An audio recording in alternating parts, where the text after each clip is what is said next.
Assalamualaikum warahmatullahi wabarakatuh. Selamat bergabung di video pembelajaran matematika wajib kelas 10 bersama saya Ibu Novianti Dian Lestari. Pada pertemuan kali ini kita akan membahas mengenai persamaan nilai mutlak. Persamaan nilai mutlak ini adalah materi pertama yang akan kita pelajari di mata pelajaran matematika wajib kelas 10.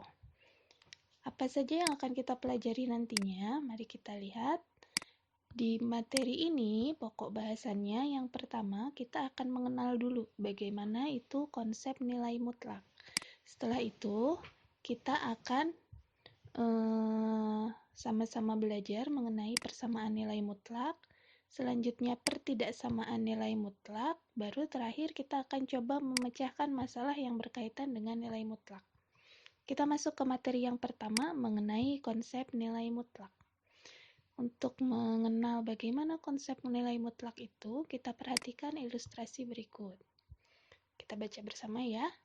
Ada seorang anak pramuka sedang latihan baris berbaris. Dari posisi awalnya, anak tersebut diminta untuk maju 2 langkah ke depan. Setelah 2 langkah ke depan, kemudian diminta untuk melangkah sebanyak 4 langkah ke belakang. Selanjutnya, anak tersebut diminta untuk melangkah ke depan lagi sebanyak 3 langkah dan ke belakang sebanyak 2 langkah. Ya, jadi anak ini akan bergerak maju mundur.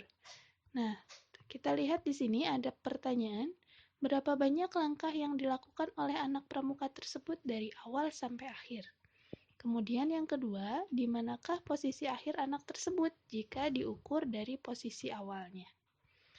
Untuk menyelesaikan masalah ini, kita perlu bantuan nih teman-teman. Kita lihat bantuannya ya. Kita punya garis bilangan. Posisi awal anak pramuka itu ada di titik 0. Kemudian tadi instruksinya yang pertama, si anak diminta melangkah 2 langkah ke depan.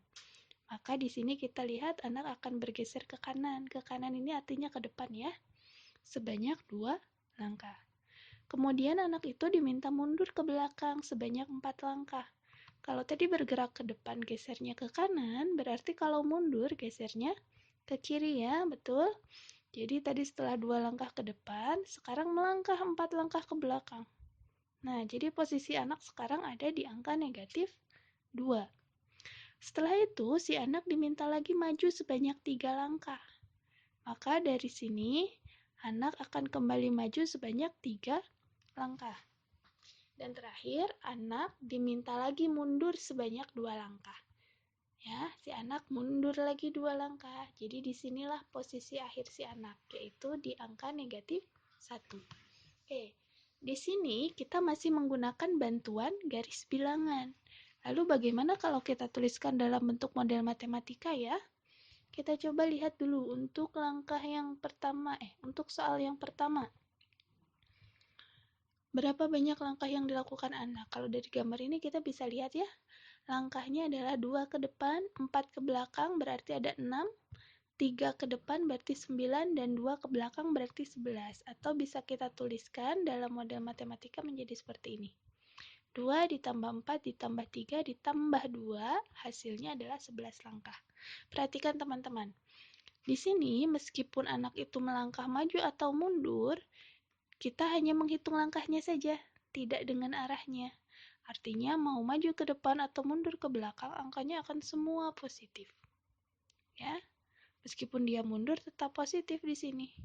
Tidak menjadi negatif, berbeda dengan soal yang kedua. Di manakah posisi akhir? Nah, untuk mengerjakan posisi akhir ini kita harus memperhatikan langkahnya maju ke depan atau mundur ke belakang. Ya, kalau maju berarti angkanya positif, kalau mundur berarti angkanya negatif. Kita lihat 2 langkah ke depan, berarti di sini positif 2. Kemudian mundur 4 langkah ke belakang, berarti ditambah dengan negatif 4. Kenapa negatif? Karena dia mundur. Kemudian maju lagi 3 langkah ke depan, ditambah positif 3. Dan terakhir mundur 2 langkah ke belakang, berarti ditambahnya dengan negatif 2. Kalau kita jumlahkan, hasil akhirnya adalah negatif 1. Betul di sini ya. Posisi akhirnya ada di negatif 1, atau artinya 1 langkah di belakang posisi awal, karena ada tanda negatif. Nah, teman-teman perhatikan di sini. Kalau di soal yang kedua, kita memasukkan tanda negatif dan negatif di sini ya. Tapi kalau di soal yang pertama, semuanya kita anggap menjadi positif. Nah, pada soal yang pertama inilah kita menggunakan konsep nilai mutlak. Artinya kita hanya menghitung banyak langkahnya saja, tidak peduli maju atau mundur. Dan yang harus teman-teman ingat, yang namanya nilai mutlak itu selalu positif. Ya, karena yang diukur oleh nilai mutlak adalah jarak suatu bilangan terhadap titik nolnya. Oke, untuk lebih jelasnya kita lihat definisi nilai mutlak di sini ya. Kira-kira bagaimana definisinya? Misalkan ada suatu X bilangan real, maka nilai mutlak X adalah sama dengan X jika X-nya itu lebih besar dari 0. Atau sama dengan negatif X jika X-nya kurang dari 0. Maksudnya bagaimana ya? Jadi begini teman-teman. Tadi Ibu sudah sebutkan bahwa yang namanya nilai mutlak itu selalu positif. Jadi kalau misalnya teman-teman punya di sini nilai mutlak dari X, X-nya ini positif, maka nilai mutlaknya akan tetap sama karena dia positif, sudah positif. Tapi kalau misalnya X-nya ini negatif, maka nilai mutlaknya akan menjadi kebalikannya. Negatif X, artinya akan positif hasilnya. Gitu ya teman-teman. Oke, untuk lebih jelasnya kita simak saja contoh di sini. Contoh pertama, Ibu punya nilai mutlak dari 3. Ingat nilai mutlak selalu positif ya. Nilai mutlak dari 3, karena 3-nya ini sudah positif, maka nilai mutlaknya adalah 3 itu sendiri. Ya, ini ada keterangan karena 3 lebih dari 0. Kemudian yang kedua, nilai mutlak dari setengah. Setengah ini juga sudah lebih besar dari 0, sudah bilangan positif, maka nilai mutlaknya adalah setengah itu sendiri, tidak akan berubah. Berikutnya, nilai mutlak dari negatif 3. Nah, ini yang perlu teman-teman perhatikan. Di sini angkanya negatif. Karena angkanya negatif, maka nilai mutlaknya adalah negatif dari angka itu sendiri, atau kebalikannya ya. Kebalikannya dari negatif 3 adalah positif 3. Kita lihat di sini negatif ketemu negatif, kalau kita kalikan hasilnya positif. Ya. Berikutnya. Nah, ini adalah soal bersambung nih. 6 dikurangi nilai mutlak negatif 2 ditambah nilai mutlak negatif 5 ditambah 1. Hasilnya adalah kita kerjakan dulu yang mengandung operasi nilai mutlak. Berarti 6-nya tetap dikurangi nilai mutlak dari negatif 2 adalah 2.